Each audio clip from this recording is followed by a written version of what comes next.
Hello बेटा, कैसे हैं आप सब। तो ज़्यादा टाइम ना वेस्ट करते हुए मैं मुद्दे की बात करता हूँ। आज हम सीए फाउंडेशन का चैप्टर नंबर 14 स्टैंडर्ड टेंडेंसी, वही मीन पीरियड एंड मोड वाला चैप्टर, पार्ट नंबर 4।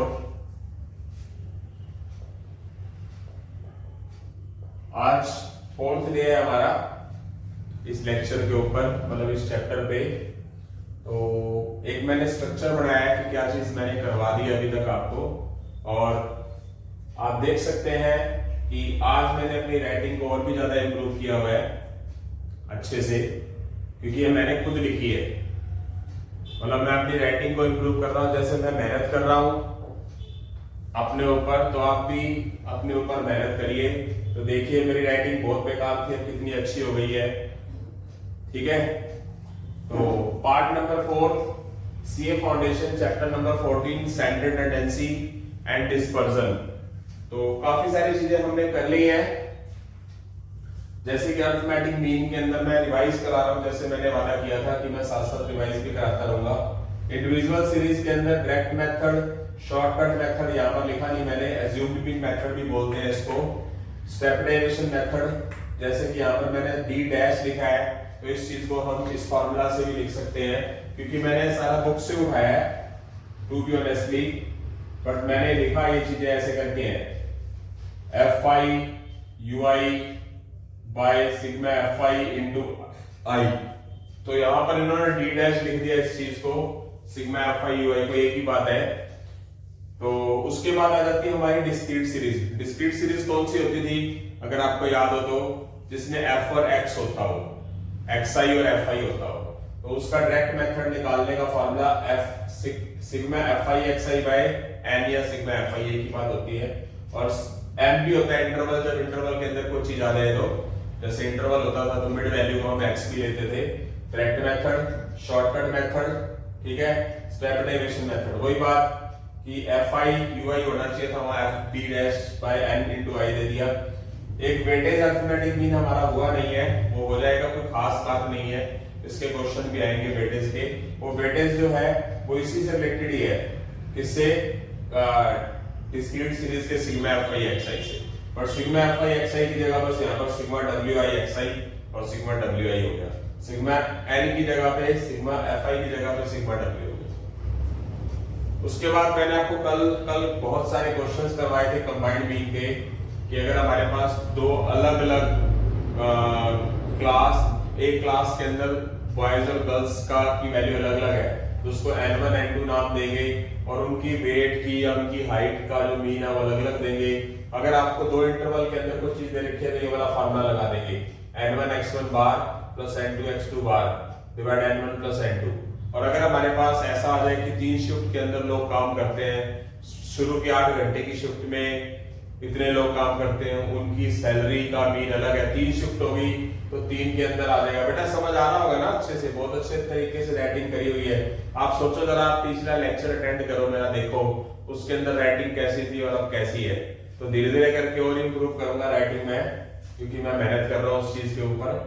तो अगर हमारे पास कंबाइंड मीन ऐसा आ जाए n1 x1 बार, 3 इंटरवल के अंदर कोई चीज आ जाए, तो n1 x1 बार, n2 x2 बार, n3 x3 बार, बाय में सबको ऐड कर देंगे। कंबाइंड मीन के क्वेश्चन कम से कम 8-9 करवाए थे मैंने कल आपको। उसके बाद मीडियन की बात करते हैं। अगर इंडिविजुअल सीरीज आ जाए, इंडिविजुअल सीरीज मतलब पता होगा सभी को, मतलब जिन्होंने पिछला लेक्चर अटेंड किया हुआ है, तो उसमें क्या होता है कि अगर हमारे पास n+1/2 एक आइटम, ठीक है, और इसके अंदर मैं एक चीज और बता देना चाहूंगा कि जो लिखा नहीं हुआ, ये कब लगेगा इंडिविजुअल सीरीज में, जब हमारे पास n और टर्म हो, यानी कि 11 टर्म हो, 13 हो, 9 हो। और उसके अलावा मतलब कुछ बुक्स के अंदर कुछ कमियां होती हैं, तो अगर हमारे पास n आ जाए इवन, तो उसके अंदर मीडियन निकालने का फॉर्मूला क्या बताया था, n/2th टर्म और n/2 + 1th टर्म, ठीक है बेटा, तो बाय में 2, ये वाला फॉर्मूला होता था। कंटीन्यूअस सीरीज के लिए ये वाला फार्मूला लगाते थे, n+1 नहीं लगेगा, क्या होगा, n/2 आ जाएगा, L1 lower limits n/2 minus CF/F into I। Mode निकालने के लिए फार्मूला होता था F1 minus F0 by 2 F1 minus F0 minus F2 into interval. उसके बाद मैंने आपको मोस्ट इंपॉर्टेंट फॉर्मूला बताया था जिसका क्वेश्चन आपको सीए फाउंडेशन के अंदर लगभग मिल ही जाता है। कुछ पैट क्वेश्चन ऐसे होते हैं बेटा, बात को समझने की कोशिश करें, जिनका फर्स्ट अटेम्प्ट है, बहुत अच्छी बात है, फर्स्ट अटेम्प्ट के अंदर उनका क्लियर हो जाए, बहुत ही बढ़िया बात है। उनके क्लियर ना होने के चांसेस क्या होते हैं, मैं आपको एक बात बताता हूँ। कुछ स्टूडेंट्स के 40 नंबर लेना तो 50 नंबर लेना, 40 नंबर लेना तो बिल्कुल भी मुश्किल नहीं है, अगर वो मेन चीजें भी कर ले, रीजनिंग कर ले, स्टैट कर ले, उसी से ही उसके 50 नंबर बन जाएंगे। बट हमें अपने डेंजर जोन को, यानी कि हमने अपने खतरे की घंटी को खत्म करना है। तो किसी स्टूडेंट्स को होता है यार मेरा लॉ अच्छा नहीं है या मेरा इकोनॉमिक्स अच्छा नहीं है, किसी का एक पेपर अच्छा नहीं है तो उसको 3 पेपर में बहुत जोर लगाना पड़ता है, तो वो रिस्क ना लेते हुए ज्यादा से ज्यादा नंबर लेने की कोशिश करता है। मान लो कि बच्चा बोल देता है कि हम अकाउंट्स में तो बड़े तगड़े नंबर ले जाऊंगा और बस मैथ नहीं हो पाएगा या एग्जाम्पल इकोनॉमिक्स नहीं हो पाएगी, तो उसको सिर्फ 50-50 में नहीं रहना चाहिए, आगे करने की कोशिश करनी चाहिए। भी मैं फालतू नंबर ले लूं जितने हो सकते हैं, ताकि मैं एलिजिबल हो जाऊं सीए फाउंडेशन के लिए, सीए के लिए सॉरी। तो ये जो क्वेश्चन है मोड वाला, मोड मीडियन और मीन का जो रिलेशन है, जो मैंने कल आपको बताया, मोस्ट इंपॉर्टेंट क्वेश्चन है। ये हर एक बार एग्जाम में आता है। कुछ क्वेश्चन ऐसे हैं, 15-20 क्वेश्चन ऐसे हैं, मतलब मेरे एक्सपीरियंस के हिसाब से वो हमेशा रिपीट हो जाते हैं। 15-20 क्वेश्चन तो मुझे ही पता है रिपीट हो जाते हैं। तो उसके बाद उसके अलावा बहुत सी बातें पता है कि जो आती है वो थोड़ा घुमा फिरा के आ जाती है। तो ये वाला जो क्वेश्चन है, mode is equal 3 median minus 2 mean, कभी इसका फॉर्मूला दे देते हैं, कभी क्या दे देते हैं, क्वेश्चन पूछ लेते हैं। जैसे कल मैंने क्वेश्चन करवाया भी था ऐसा, अगर आपको पता हो तो। उसके बाद मैं ये चीजें नहीं करवाई है, ये करवाऊंगा। ये मैंने इसलिए लिख दिया कि हम इस पे काम करेंगे। तो क्या है, ज्योमेट्रिक मीन क्या होगा, इंडिविजुअल सीरीज ज्योमेट्रिक मीन बताया जाएगा आपको, उसके अंदर लॉग एंटी लॉग की जरूरत पड़ेगी। तो ये फार्मूलाज आगे लिख लेना। आगे क्या आएगा हमारा, कंपाउंड इंटरेस्ट फार्मूला आएगा, उसके बाद हार्मोनिक मीन आएगा। हार्मोनिक मीन हमने करना था। हार्मोनिक मीन के फार्मूलाज होते हैं, हार्मोनिक मीन जो होता है वो अपोजिट होता है एक भी सीरीज का, अपोजिट सीरीज होती है, तो उसके लिए फार्मूलाज अप्लाई होते हैं, ये करवाए जाएंगे। उसके बाद हमारे डिस्क्रीट सीरीज के अंदर हार्मोनिक का फार्मूला ही होगा, वेटेज के अंदर भी हार्मोनिक का ये फार्मूला होगा। ये नोट डाउन कर लेंगे, इनको या तो मैं रद्द कर दूंगा या फिर मैं अलग से लिख दूंगा। आपको मैं बताना चाहूंगा कि हमने अब तक ये चीज कर ली है, और जैसे कि मैंने आपको बताया था कि 1-2 दिन के अंदर मैं स्ट्रेटेजिक वीडियो डाल रहा हूं जिसके अंदर मैं पेपर स्टार्ट करूंगा, तो आपने उस चीज के लिए अप्लाई करना है। आई होप सो सबको सही अच्छे तरीके से क्लियर हो गया कि हमने अब तक क्या किया है। अब हम आगे की तरफ बढ़ेंगे, कुछ पुराने वाली चीज और कुछ नए वाली चीज की तरफ तवज्जो देते हुए अच्छे तरीके से करना है। थोड़ा सा मोटिवेशनल मोड के अंदर एक बात बताना चाहूंगा कि स्टूडेंट्स का टेस्ट किस वजह से क्लियर नहीं हो पाता और कैसे क्लियर होना चाहिए। आप निरंतर क्या करें, अपनी जो आईसीआई की बुक है वो तो सारी पढ़ें, एडिशनल क्वेश्चन करें, जैसे कि मैं हर एक लेक्चर के अंदर आपको बताता हूँ। जो एक्सरसाइज के क्वेश्चन है वो सारे करें, एडिशनल क्वेश्चन थोड़े बहुत एक्स्ट्रा जरूर करें। उसके अलावा बाई चांस मैं या कोई और चैनल वाले कोई लेक्चर लगा के वो करवाते हैं, या लास्ट ईयर के पेपर्स करवा रहा हूं मैं या कोई और करवा रहा है, तो पेपर्स को जरूर करें, क्योंकि सारे घूम फिर के चीजें वही दोबारा वापस आती हैं, बिल्कुल सेम एज इट इज। तो कई बार तो ये हो जाता है कि पेपर जैसे का तैसे दे देते हैं, सेम टू सेम। तो आगे की तरफ बढ़ेंगे, हमारे 1-2 दिन के अंदर ये स्टैट वाला जो लेक्चर है ये खत्म होने वाला है, तो हम क्वेश्चंस की तरफ बढ़ेंगे हम।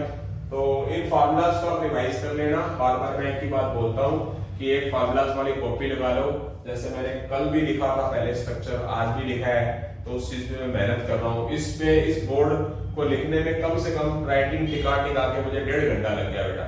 तो देखो जरा आपका सर कितनी मेहनत करता है। तो इसके अंदर कोई दो राय नहीं है, बेईमान नहीं हो, ये सच में मेरी राइटिंग है, ठीक है, झूठ नहीं कह रहा। तो चलते हैं आगे, इसके बाद क्वेश्चंस की बात करेंगे बेटा आप आगे।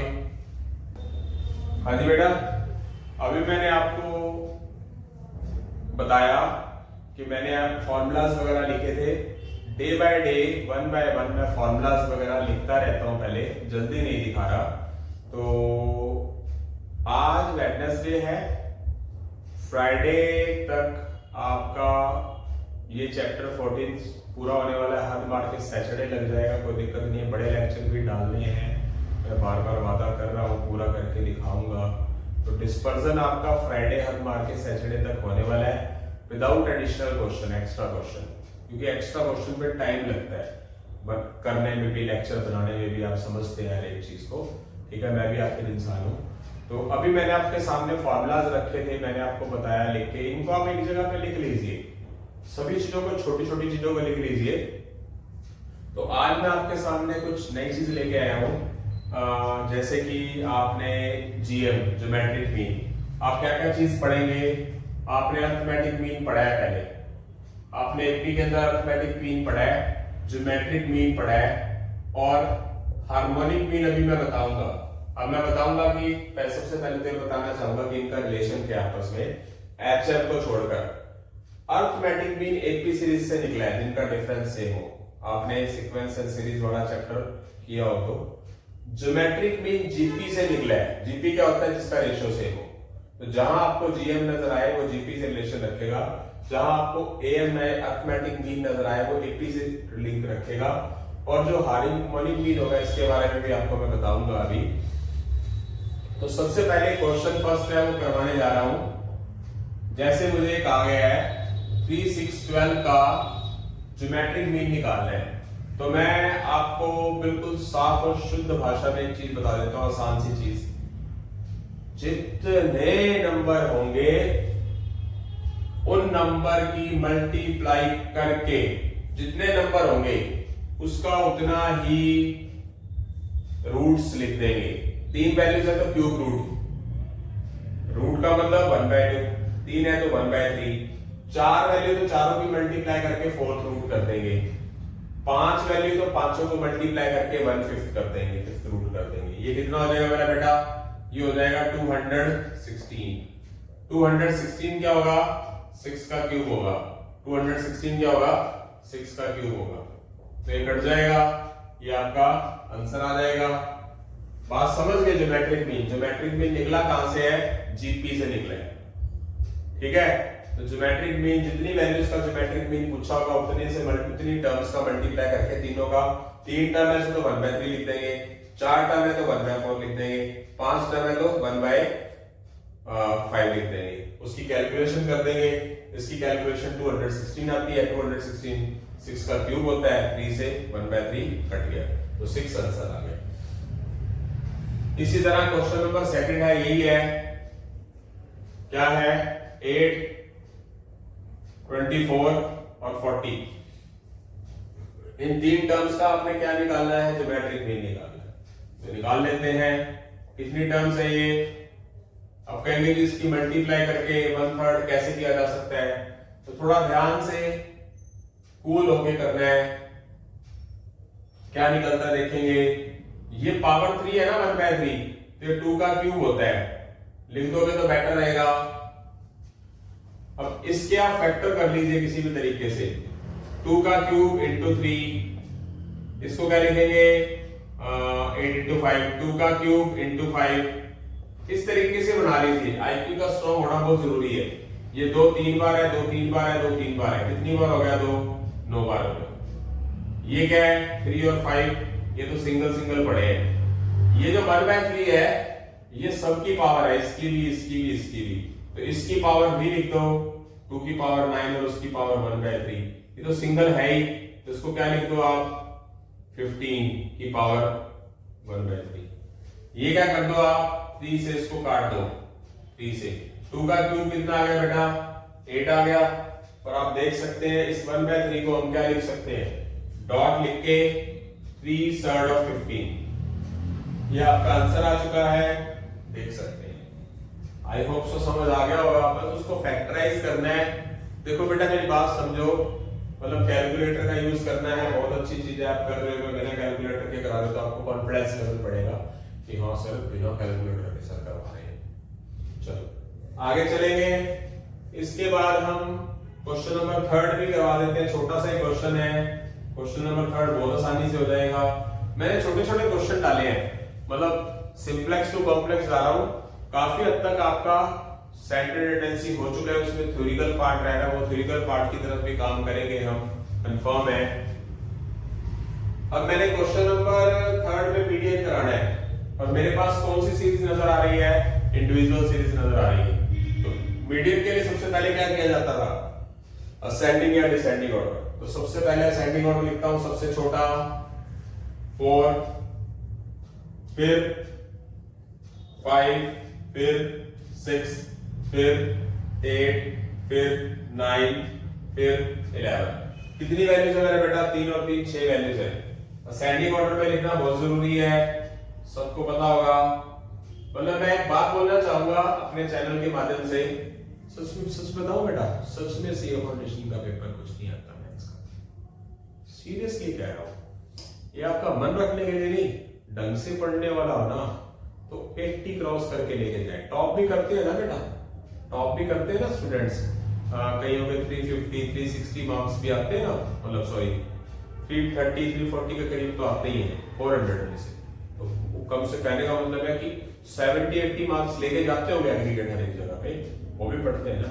और उस जगह पे क्या है कि हम मतलब कई बच्चे स्ट्रगल कर रहे हैं कि मिनिमम 40 मार्क्स ही नहीं आ रहे पेपर में, एग्रीगेट 50 तो दूर की बात रही, मिनिमम 40 नहीं आ रहे सब्जेक्ट्स। तो बहुत ज्यादा गलत बात है। आप अपना कंक्लूजन निकालें, माइंड में सोचें कि कहां कृपा अटकी हुई है। ठीक है, कृपा अटकी हुई है कि ज्यादा पढ़े, थोड़ा सा ज्यादा पढ़े। सिर्फ बुक्स ऐसी है कि बुक को लिमिटेशन में मत पढ़े, कुछ और भी फालतू चीजें भी देखें। तो चलते हैं। तो इसमें कितनी वैल्यूज है, 6। वैसे तो इसका ना जुगाड़ है कि शुरू से 2 टर्म छोड़ दी, लास्ट से 2 छोड़ दी, बच गई ये, तो इन दोनों को जोड़ दिया और बाय में 2 कर दिया। तो 14/2 कितना आ गया, 7, जो कि हमारा आंसर है। अदरवाइज मैंने आपको फॉर्मूला बताया, उसके अकॉर्डिंगली कर लो। अगर हमारे पास नंबर ऑफ टर्म इवन है तो कौन सा फॉर्मूला होता है, n/2th plus n/2 plus 1th/2।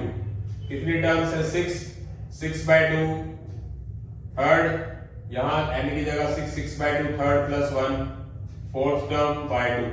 देखो मेरा बेटा, वो भी तो थर्ड टर्म और फोर्थ टर्म लेनी पड़ेगी ना, थर्ड और फोर्थ जो रिजल्ट आया, तो बात तो घूम फिर के वही है।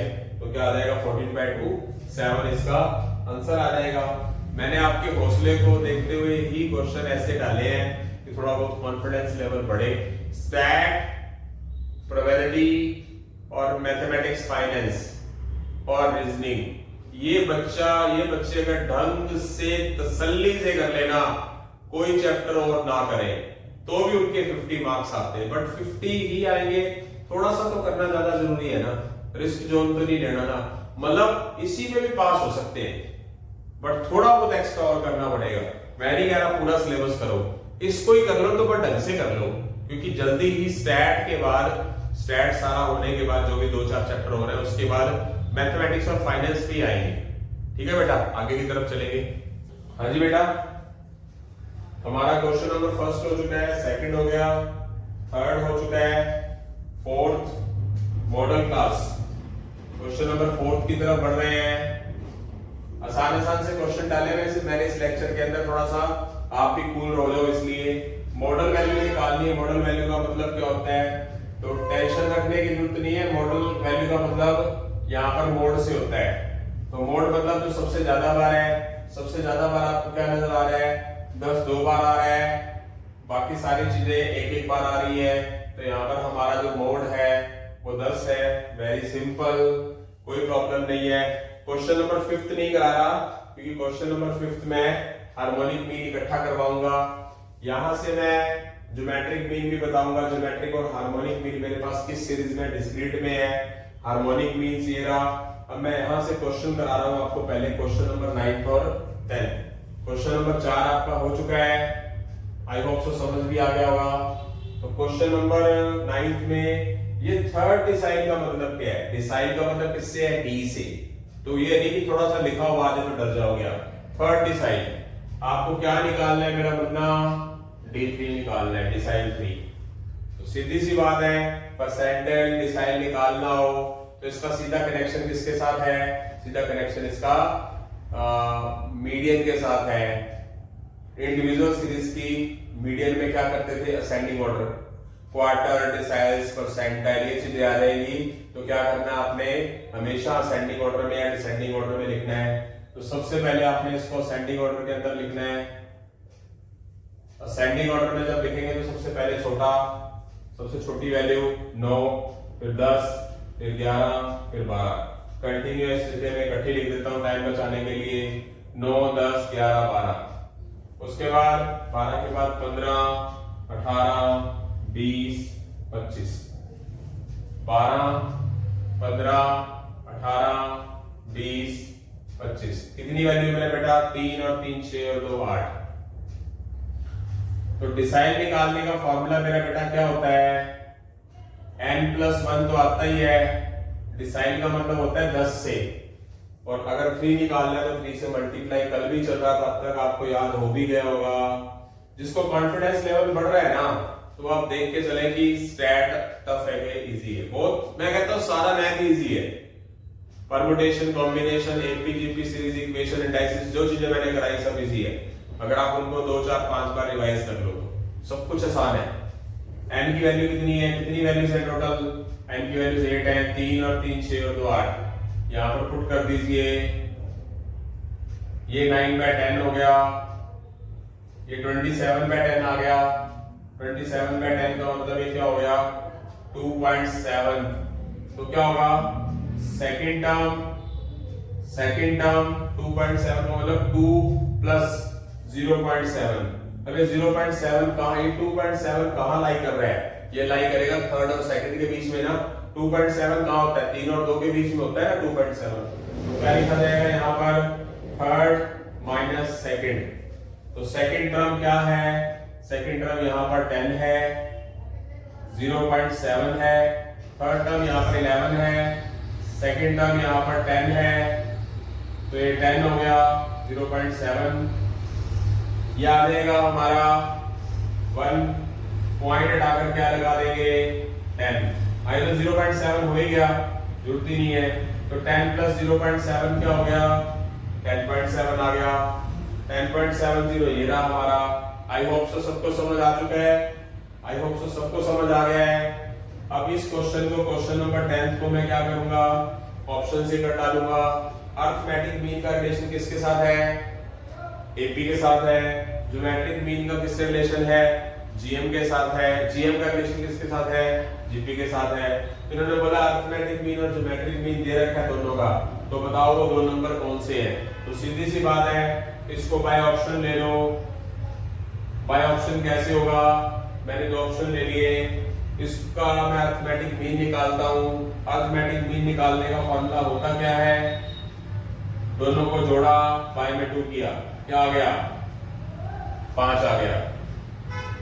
ठीक है, एक मिनट। हाँ जी बेटा, 9th क्वेश्चन हमारा हो चुका है, 10th क्वेश्चन की तरफ चल रहे हैं। अरिथमेटिक मीन और ज्योमेट्रिक मीन हमें दे रखा है। 2 टर्म्स का लिखा हुआ है, 2 टर्म्स है, 2 ऑब्जर्वेशन है। उसका अरिथमेटिक मीन 5 और ज्योमेट्रिक मीन 4 दिया हुआ है। वो 2 वैल्यूज बताओ कौन सी होंगी? ऑप्शन से उठा सकते हैं। आपको अरिथमेटिक मीन भी पता है, आपको ज्योमेट्रिक मीन भी पता है। अगर मैं पहला ऑप्शन उठा लेता हूं, उसका अरिथमेटिक मीन निकालता हूं, क्या फॉर्मूला होता है अरिथमेटिक मीन का? दोनों का सम बाय में 2। कितना आ गया?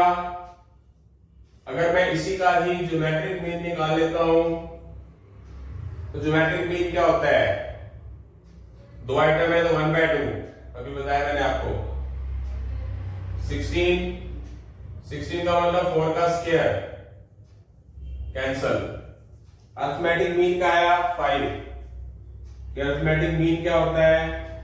2 3 आइटम जितनी भी उनको ऐड किया और बाय में जितनी आइटम उससे डिवाइड कर दिया। 2 है तो 2 से डिवाइड, 3 है तो 3 से डिवाइड। ज्योमेट्रिक मीन क्या होता है? जितनी आइटम होती है वहां पर उतना ही रूट में लिखा जाता है। Cube root, square root. 2 item है तो रूट। इसका कैलकुलेशन कितना आया? 4। अरिथमेटिक 5 आना चाहिए था, ज्योमेट्रिक मीन 4 आना चाहिए था। तो इस ऑप्शन का अरिथमेटिक मीन और ज्योमेट्रिक मीन इसको सेटिस्फाइड कर गया, तो वो आंसर कहलाया, यानी कि पहला ऑप्शन आ गया हमारा। ठीक है, जो सेटिस्फाइड कर गया। आई होप सो समझ आ गया होगा।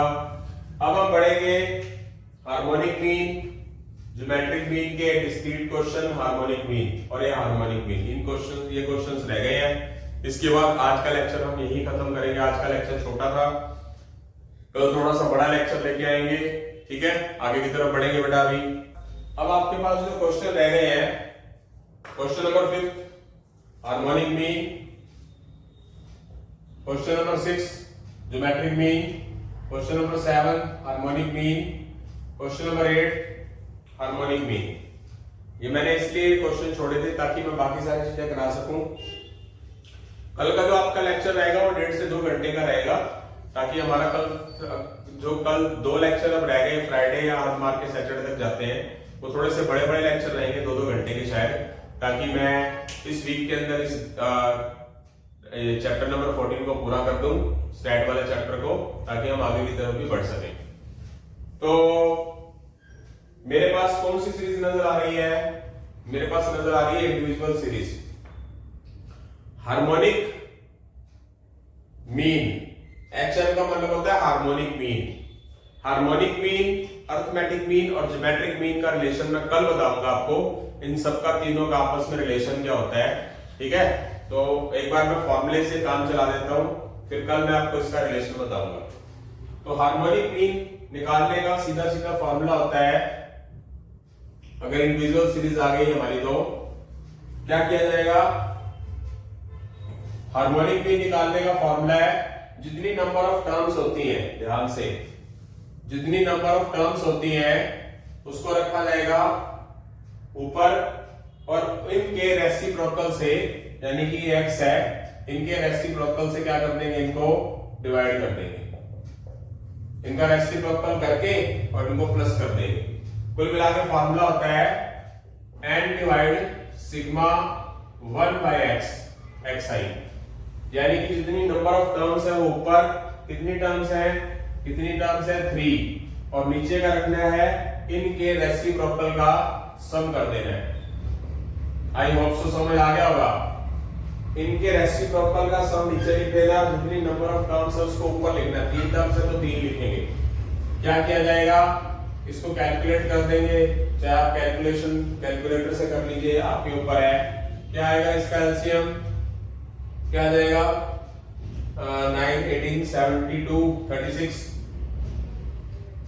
36 से 18, 36, 9 प्लस 6 प्लस 4, 36 ऊपर चला जाएगा, पलट जाएगा, ये क्या हो जाएगा? 90 नीचे रह जाएगा, ये 108 by 19 आ जाएगा।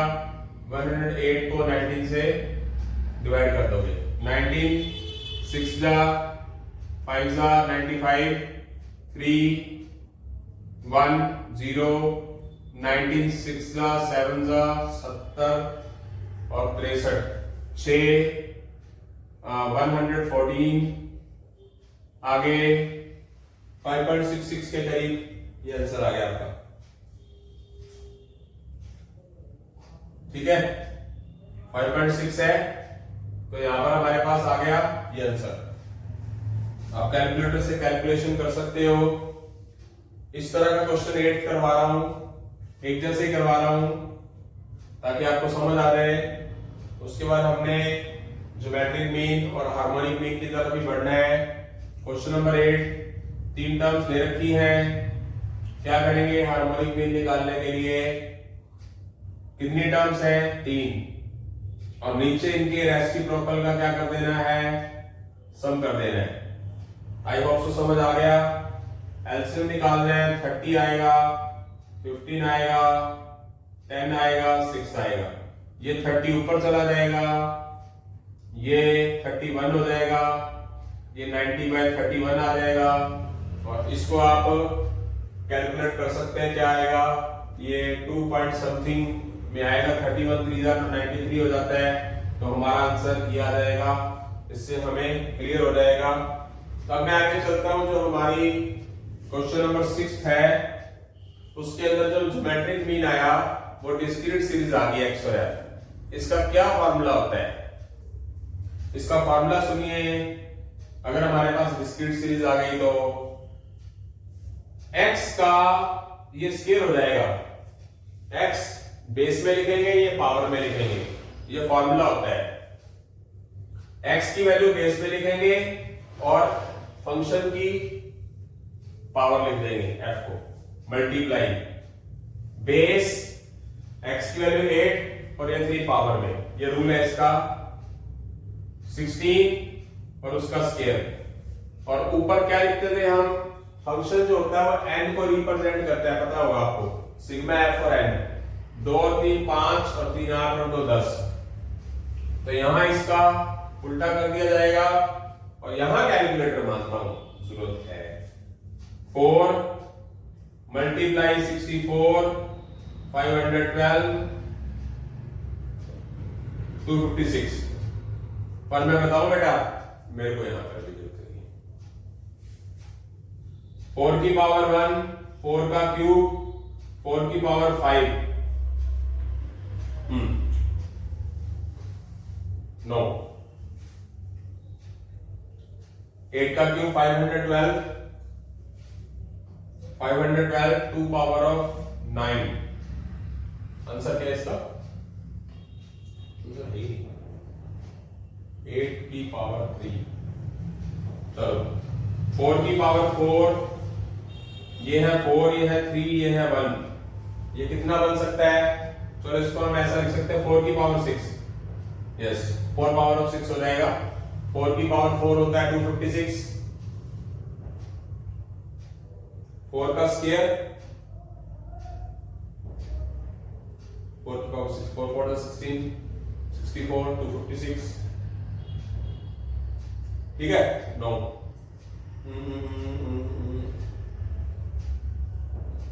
8 का क्यूब 512, 8 का क्यूब, हाँ ये कुछ नहीं बनेगा। इसको क्या लिखेंगे हम, ऐसे छोड़ देंगे एक बार।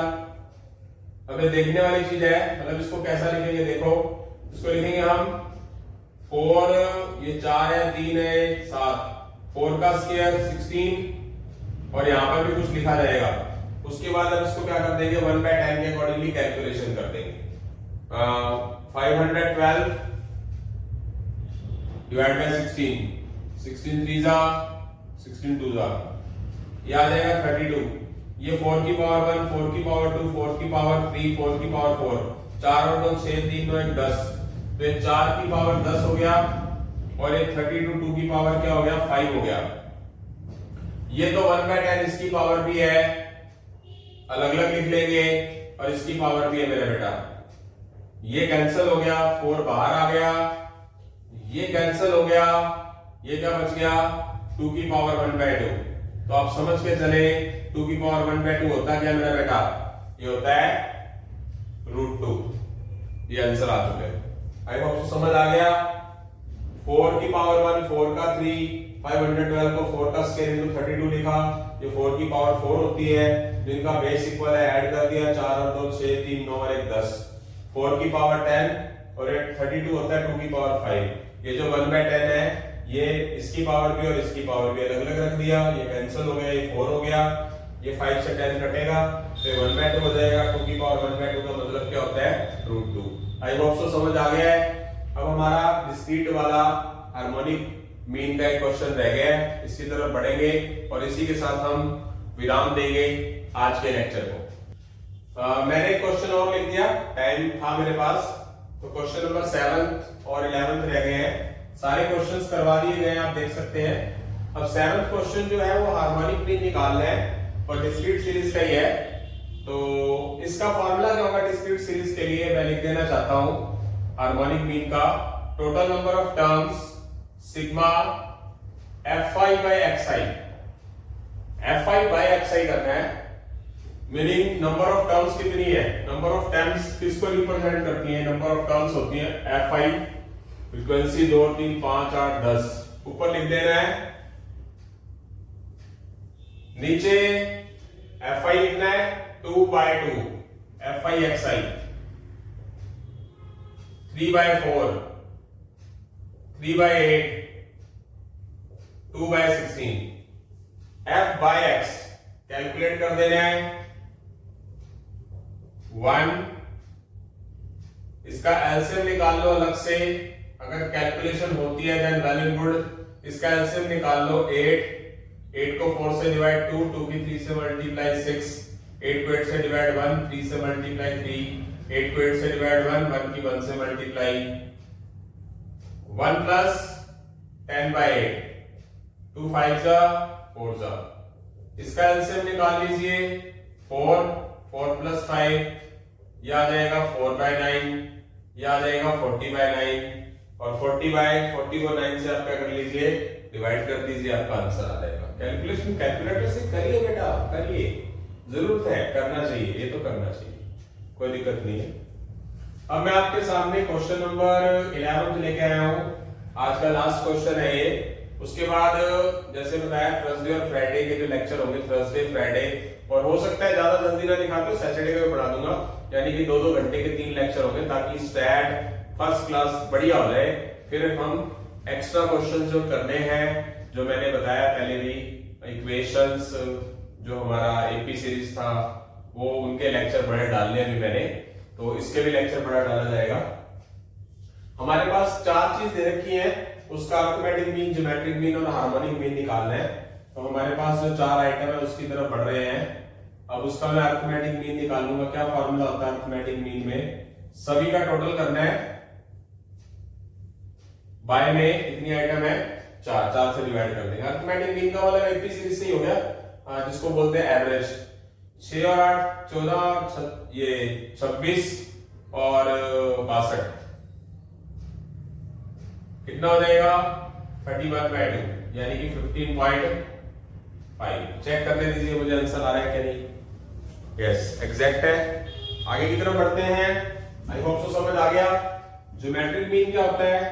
Geometric mean look like GP series से निकला है, इन सब की मल्टीप्लाई करनी है और कितनी टर्म्स है ये 4 है तो 1/4 कर देना है, मल्टीप्लाई करके इसका 1/4 कर दो, कैलकुलेटर में हो जाएगा, कोई प्रॉब्लम नहीं है।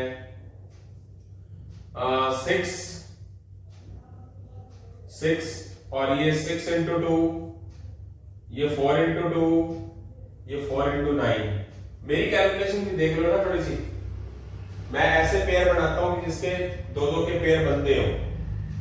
क्या हुआ देखिए 6 × 6 = 36, ये 36। 6 कितनी बार है? 2 बार, 2 बार, 4 बार हो गया। ये 2 4 8 16, ये 2 की पावर 4 हो गया। एक ही बात है, जैसे मर्जी कर सकते हो। ये जो 1/4 है ये 6 की पावर 4 का भी है और 2 की पावर 4 का भी है। ये 6 रह गया, ये 2 रह गया, यानी कि आपका जो ज्योमेट्रिक मीन है वो क्या आ गया मेरा मुन्ना 12 आ गया। आई होप सो समझ आ गया होगा सभी को। आगे चलते हैं, इसी क्वेश्चन का मैं हार्मोनिक मीन लेके चलता हूं। हार्मोनिक मीन इन्हीं का निकालना है। क्या फॉर्मूला है?